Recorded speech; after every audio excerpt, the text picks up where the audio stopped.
Ya Rasulullah.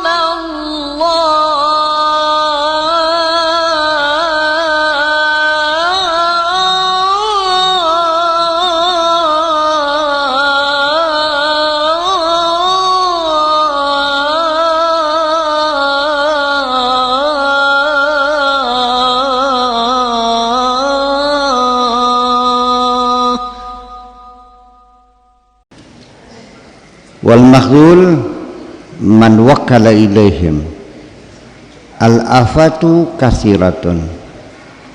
Penyakit itu banyak sekali. Ada wereng, ada kelowor, ada keong racun, ada sundep, ada kupu putih, walang sangit, apalagi? Banyak sekali.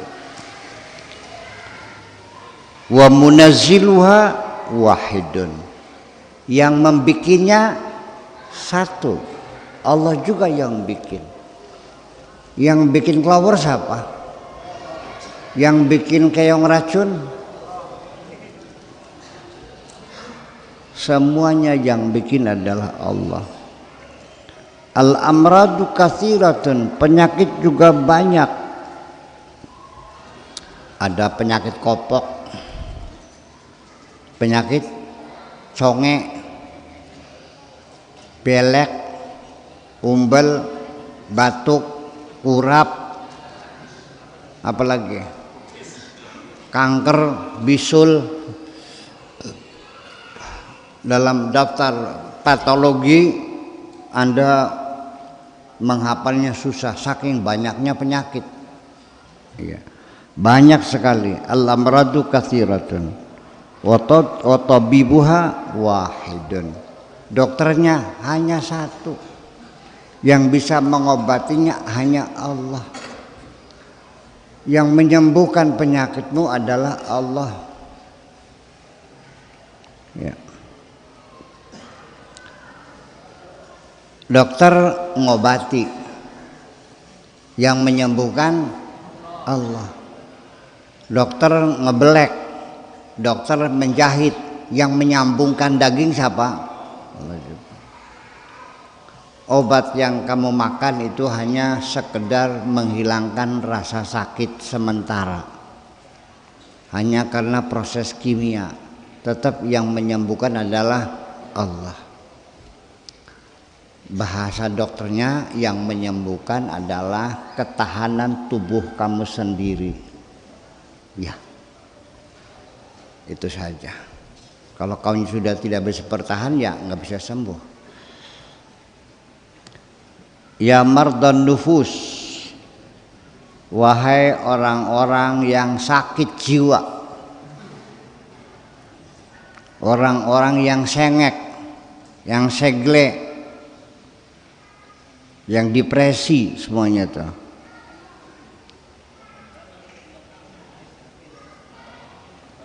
Sallimu nufusakum ila tabib.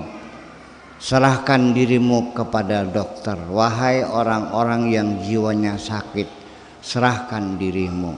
Mintalah obat kepada dokter. Kamu tidak tahu mengobatinya.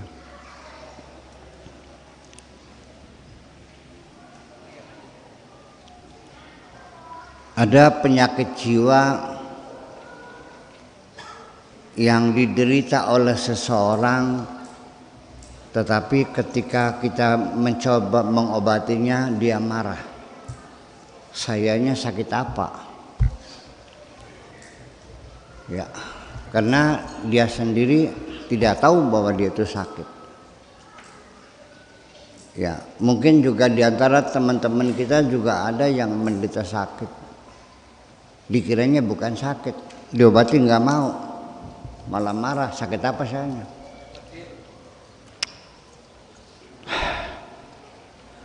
Gini, ini lagi menggejala, ya mungkin karena kemajuan teknologi, karena kesibukan kita yang luar biasa. Ya, mungkin kehidupan materialistis yang sangat mencekam. lapangan kerja semakin berkurang, lahan pertanian semakin habis buat bangunan-bangunan, ya, hubungan antar manusia sudah mulai tidak akrab lagi. Anak-anak juga sudah jarang ngobrol dengan orang tuanya. Hari-hari anak-anak kita tak dipanggil juga nggak menyahuti kok. San, tak Hasan, tak. Betul nggak? Komunikasi berkurang. Ini penyakitnya itu bahasa Arabnya disebut dengan al-ittirabun nafsi suna'il qutbi. Dalam bahasa Inggrisnya itu bipolar affective disorder. Bahasa Indonesianya gangguan afektif bipolar. Artinya gangguan itu ittirab, ya. Afektif itu al-wujdani, yang menyangkut rasa, perasaan. Al-wujdan itu afektif. Kemudian disorder itu gangguan, kekacauan. Jadi gangguan afektif bipolar, artinya gangguan perasaan bipolar. Angel beneranginya. Bipolar itu bi itu dua, sunai. Polar itu kutub. Poros atau kutub. Ini harus lurus, harus satu kutub nih. Kalau dua, maka muternya kan leglong. Hari ini dia itu penuh semangat bekerja, nggak pernah capek, energik sekali, berinovasi, mencipta itu, mencipta ini, sampai larut malam dia bekerja, nggak pernah capek. Dah, nanti besoknya dia riang gembira, tertawa terbahak-bahak. Nanti besoknya lagi membantingin piring, mecahin kaca, mukulin istrinya. Besoknya lagi menangis, dia menjerit-jerit. Nah, ketika dia sedang dalam keadaan moodnya bagus, dia nggak merasa sakit. Ya, itu kepribadian ganda. Jadi dia sebetulnya menderita, tapi dipaksa harus berpura-pura bahagia. Ini dari mana asalnya?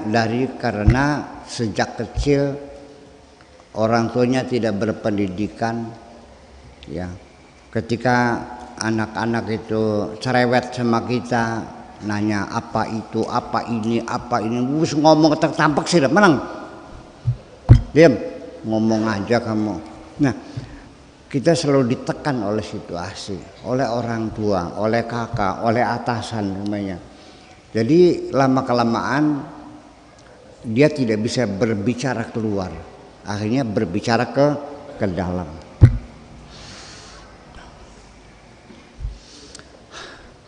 Disitulah, karena dia bicara dalam, kapan dia bicarakan? Di dalam mimpi. Makanya orang awal-awalnya itu dia tertekan tuh suka apa namanya itu, nightmare, apa namanya, kabus bahasa Arabnya, mimpi buruk. Bahasa Arabnya kabus, bahasa Arabnya nightmare, katanya mimpi buruk, suka menjerit-jerit sendiri gitu, ya. Mimpinya dikejar ular, dikejar buaya, macam-macam lah itu. Jadi tidurnya aja sengsara, tertekan. Nah ini kalau sudah mencapai tingkat depresi, sudah kadang-kadang dia mengambil keputusan-keputusan yang tidak pikir panjang. Ya kalau dia pejabat, apa yang terjadi oleh keputusan? Yang rugi rakyat kan. Sampai kepada kalau sudah parah banget itu sampai bunuh diri. Dan orang-orang yang kena penyakit ini adalah orang-orang sukses, para selebriti, para orang-orang jenius, ya bintang-bintang film yang mendunia. Ya, tahu nggak Marilyn Monroe? Itu mati bunuh diri dan banyak. Ya banyaknya pada bunuh diri itu. Nah itu makanya harus orang jenius, orang sukses dan sebagainya. Nah, ini mesti diobati, segera cari dokter, jangan mereka sendiri. Bisa saja dikasih suntikan psikotropika atau dikasih Saresta supaya dia tenang, atau dikasih Valium ya supaya tertidur. Ya memang ada efeknya, tapi itu tidak menyembuhkan, menyembuhkan, hanya sementara ya menghilangkan sakitnya aja. Nah, ini nanti ada hubungannya psikologi dengan tasawuf, kita gabungkan aja biar paham. Ya, namanya psikotasawuf ya. Jadi sementara kimia itu bereaksi, ya, memanipulasi hormon dan sebagainya, kita merasa tenang, enjoy gitu. Begitu udah habis, ya kambuh lagi, tidak menyembuhkan. Dan ini pengobatannya tidak bisa sebentar. Bahkan penyakit ini nggak ada obatnya. Yang ada adalah pendampingan yang terus menerus. Banyak penyakit yang tidak ada obatnya. Diabetes, ada obatnya nggak? Nggak ada. Sudah nggak bisa diobatin lagi. Karena diabetes kolesterol itu obatnya yang nggak ada, kecuali kembali pada pola hidup yang sehat. Iya, kalau sudah kolesterol ya kurangi makanan-makanan yang mengandung kolesterol, susu, keju, ya kan, mentega, kambing, gitu. Jadi makanya ya Pak, ya botok pepes, tahu pepes, ayam pepes, botok tahu, botok oncom saja. Sebab itu karena packingnya udah bocor. Iya, karena seperti kita punya mobil, diisi olinya lebih dari takaran. Sebetulnya 4 liter diisi 8 liter sampai penuh, sampai silinder kop kena semuanya. Apa yang terjadi? Dengan pompaannya itu akhirnya menjadi menekan keluar dan menjadi bocor. Dan akhirnya mesin itu menjadi kotor, beroli semuanya. Nah, itulah artinya bahwa karena kita makannya terlalu banyak ulu geping papat, tidak pakai ukuran, sehingga akhirnya klep-klep yang ada di dalam tubuh kita itu menjadi bocor. Akhirnya gulanya masuknya kebanyakan, kolesterolnya masuknya kebanyakan ke dalam darah ini dan tidak bisa dikendalikan. Kalau yang sehat sensornya masih aktif, begitu mencapai 160 180 kolesterol, sensornya nutup sendiri, klak, nutup udah. Lalu keluar sebagai ampas. Nah kalau sensornya rusak, yang nggak berhenti terus nyedot lemak sampai 300, 400 ya tuli modar. Ya, nah itulah. Jadi segera berkomunikasi dengan dokter. Yang dimaksudkan dengan dokter sini, siapa dokternya? Ya Allah juga yang menyembuhkan. Jadi artinya bahwa dokter di alam dunia mah hanya formalitas saja, sebagai pendampingan. Hakikatnya yang menyembuhkan itu Allah juga, gitu loh.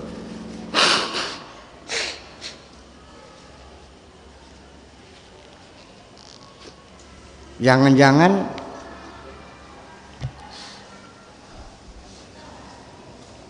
kamu sendiri dalam ibadah kadang-kadang rajin, kadang-kadang malas. Kalau sedang rajin sholat sampai 15-17 waktu, ya, sholat fardunya 5 kali, qobliyah ba'diyahnya, malamnya sholat tahajud, sholat taubat, sholat tasbih, sholat witir, sholat hajat, nanti paginya sholat duha, nanti kalau lagi malas bating, jamannya jama triple, subuh, duhur, asar.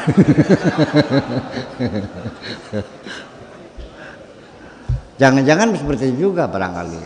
Segera ketika kita merasakan ada guncangan, segera hubungi ahli, ya, psikiater, psikolog.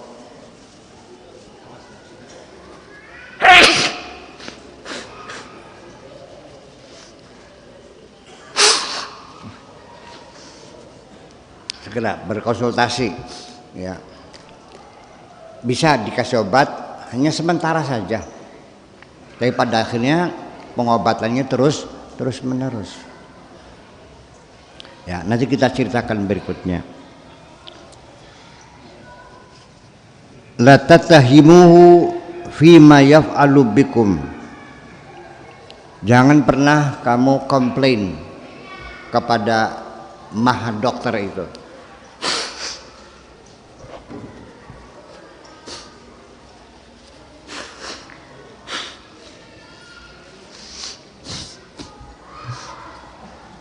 Jangan pernah komplain pada dokter itu. Fima yaf'alu, tentang apapun yang dilakukan. Allah mau ngasih kamu penyakit bipolar, penyakit depresi, penyakit bad mood, penyakit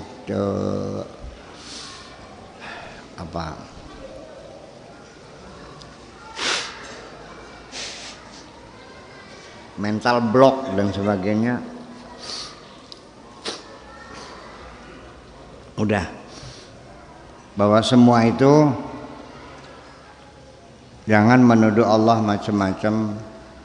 Semua itu adalah akibat dari amal perbuatanmu sendiri. Walakin anfusahum yazlimun. Mengapa demikian? Fahuwa ar'afu bikum, karena dia itu, Allah itu lebih sayang kepada kamu. Apa ini? Nun?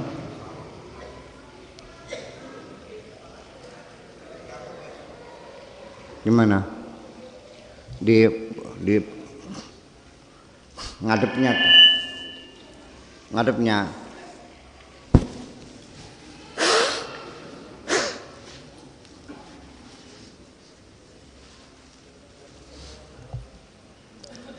Allah lebih sayang kepadamu daripada dirimu sendiri. Allah yang mencipta kamu, bukan kamu yang mencipta dirimu. Ya, pasti Allah lebih sayang pada kamu.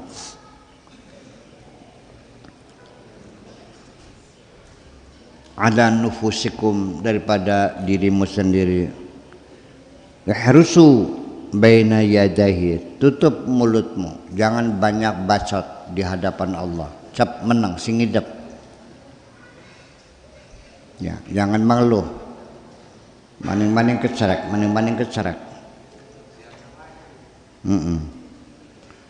Wala tu'ariduhu, dan jangan suka menyangkal Tuhan. Jangan pernah bilang rokayane, mungbaene, hanya saja, akan tetapi, namun demikian, alangkah tak tampak sirah. Wis cep meneng.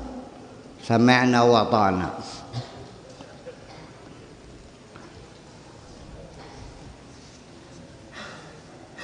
Wa qad ra'aitum al-khaira kullahu fid dunya wal akhirah. Jangan pernah mengeluh.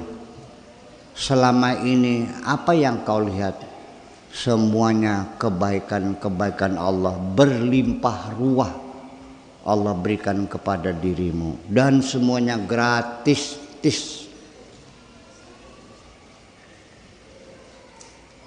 Paham? Kurang sedikit saja kok mengeluh. Ya. Masih selalu mempertanyakan, nanti besok saya makannya bagaimana? Ketakutan, khawatir nanti besok tidak bisa makan. Saya mau nanya kepada yang ada di sini, pernahkah kamu tidak makan sehari? Belum pernah kan? Kok masih takut juga?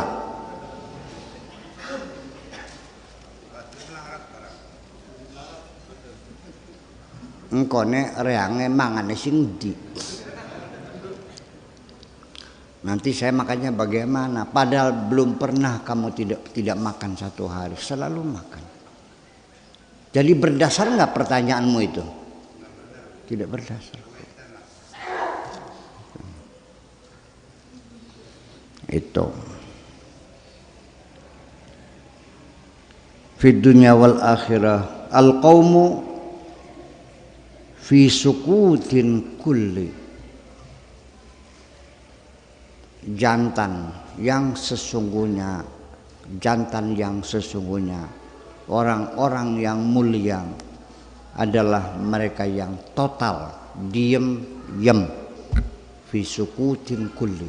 Sudah tidak ada komentar, tidak ada aduh, tidak hanya saja, tidak ada namun demikian, tidak penyangkalan, tidak ada penolakan, cap diem, sukutin kulli.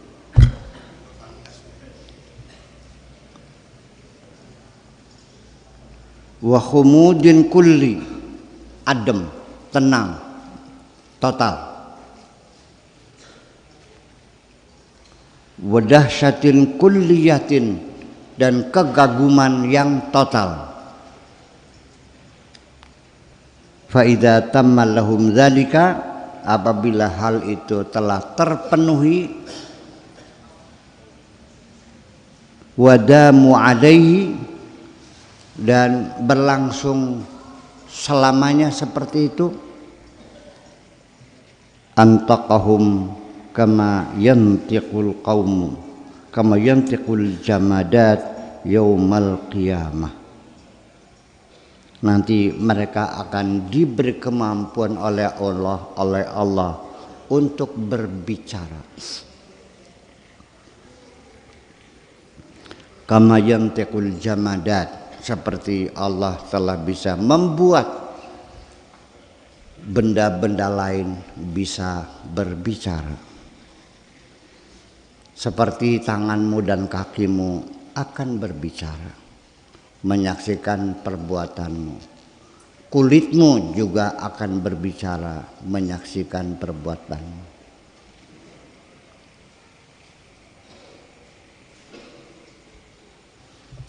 Dan ketika kulit kita memberikan kesaksian pada Allah, nanti kita bertanya, wa qalu li juludihim lima syahidtum alaina, kenapa kau ikut bersaksi? Qala antaqanallah, aku disuruh bicara oleh Allah. Nah, ketika orang yang seperti itu diberi kemampuan berbicara, tentu bukan kepintaran berbicara yang dulu, kepintaran berbicara yang baru. Dimana ketika mereka berbicara akan masuk ke hatimu lebih cepat daripada masuk ke dalam telingamu. Ya. Langsung masuk ke dalam rasamu, tidak melalui otakmu. Ya. Itu terjadi. Karena Allah yang berbicara. Mafhum? La yantiquna illa idza antaqu. Mereka tidak berani berbicara illa idza untiqu, ketika mereka disuruh untuk berbicara. Nabi Muhammad juga sama, wa may yantiqu anil hawa in huwa illa wahyu yuha. Nabi Muhammad tidak pernah berbicara dari hawa nafsunya, tapi apa yang dibicarakan itu adalah wahyu dari Allah Subhanahu wa taala.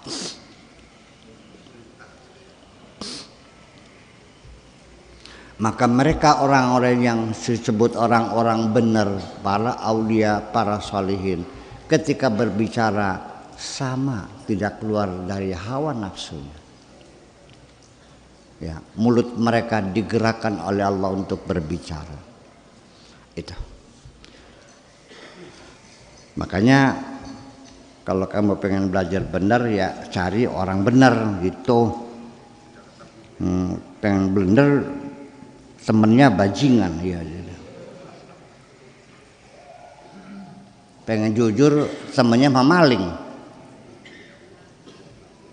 Ya. Pergaulan sangat menentukan sekali. La yantiquna illa idza untiqu wa la yakhuduna illa idza u'tu. Dan juga mereka tidak akan mengambil kecuali kalau mereka sudah diberi oleh Allah. Jadi ketika bukan Allah yang memberi, mereka dikasih pun tidak akan mau. Sorry, terima kasih. Enggak butuh. Silakan ambil lagi. Ini Pak Kiai, nggak usah, saya nggak butuh, kasih ke orang lain aja. Paham? Sampai kapan dia menerima, kapan dia menolak, itu semuanya dikendalikan oleh Allah Subhanahu wa taala. Sampai perkataannya pun dikendalikan oleh Allah. Bakal sira mau ngomong sekarang pedewek selama.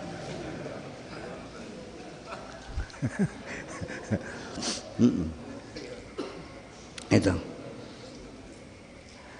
Jadi menolong orang juga sama. Dia akan menolong orang kalau ada perintah untuk menolongnya. Kalau enggak, ya enggak. Selesai. Sekalipun saudaranya sendiri, ya sudah enggak ada urusan ini mah. Iya. Kan ada cerita Abul Hasan Asaduli dikasih uang oleh orang kaya sekarung duit, datang, nih Syekh, sedekah saya, nggak usah, ambil lagi bawa pergi. Tolong diterima, saya tidak mau menerima. Ini uang hasil usaha saya, insya Allah halal. Saya tahu uang kamu halal, kamu pengusaha. Ya kenapa ditolak? Saya nggak butuh, ambil. Sampai nangis yang ngasihnya. Di sini nggak ada orang ngasih saya menangis, belum ada. Begitu mau ya wis, belumnya wis. Kamu ya udah gitu. Nah akhirnya seorang muridnya berkata kepada Syekh Abul Hasan Asaduli, Syekh, kenapa kau bikin orang dermawan jadi menangis begitu? Tinggal ambil saja sih. Iya. Kenapa kau sakiti orang? Saya tidak pernah menyakiti orang. Memang saya nggak boleh ngambil cek. Gitu. Tapi kan sampean kan sering minta duit sama Malik bin Dinar. Oh beda itu mah. Bedanya apa? Kalau Malik bin Dinar itu teman saya, huwa min auliyaillah juga. Jadi ketika dia memberi saya, itu di hatinya bukan melihat saya, tapi yang dilihat adalah Allah. Sehingga kapan-kapan dia tidak akan menuntut jasa kepada saya. Tapi orang kaya itu baru bisa melihat saya, belum melihat Allah. Nah, setiap orang berbuat baik kepadaku yang dilihat hanya karena aku, dia akan merasa menghutangi saya dengan budinya. Dan kapan-kapan kalau dia tidak suka akan menuntut saya nantinya. Gitu. Kelalen nyawa. Lupa. Ingat gak dulu tuh? Nih aula kan, saya berapa nyumbang nih? Keluar kan 100 juta senyumbang nih. Nah, kan gitu. Itulah. Paham? Iya. Jadi ini mah kelas itu ya. Ente pengen nggak? Ya belajar. Ya seminggu sekali cukup malam Senin lah. Tapi syaratnya satu, Allah akan mengajari kamu ilmu-ilmu yang tidak pernah kamu pikirkan. Satu caranya, amalkan apapun yang kamu ketahui. Hari ini dapat A, amalkan A-nya. Besok dapat B, amalkan B-nya. Jangan ditaruh di angin-angin. Jangan disimpan di topi. Ya, jangan ditaruh di laci, langsung diamalkan. Kalau sudah makan ditambah lagi. Ya. Sama ibaratnya saya ngasih hidangan. Yang kue yang ada saja belum dimakan, mana mungkin saya kasih lagi? Hai. Ya itulah. Habis aja dulu. Habis kasih lagi gitu caranya. Itu. Wala yakhuduna illa idza utu la yambasituna illa idza busitu, dan mereka tidak akan pernah riang gembira, tidak akan mendapatkan kejembaran kecuali memang dijembarkan oleh Allah. Mereka tidak akan merasakan satu keringanan kecuali diringankan oleh Allah. Iltahaqat qulubuhum biqulubil malaikati. Mereka itu hatinya sudah menyatu dengan hati para malaikat, sudah selevel dengan hatinya para malaikat. Qala Allah azza wa jalla la ya'sunallah ma amarahum wa la yaf'alu wa yaf'aluna ma yu'marun. Mereka tidak pernah membangkang Allah apapun perintahnya, dan mereka selalu melakukan apapun perintahnya. Siap, sami'na wa ata'na. Itu nggak ada coding itu. Ntar lagi besok nggak ada ya hal ini. Ya, on time langsung hari ini juga, detik ini juga. Ya.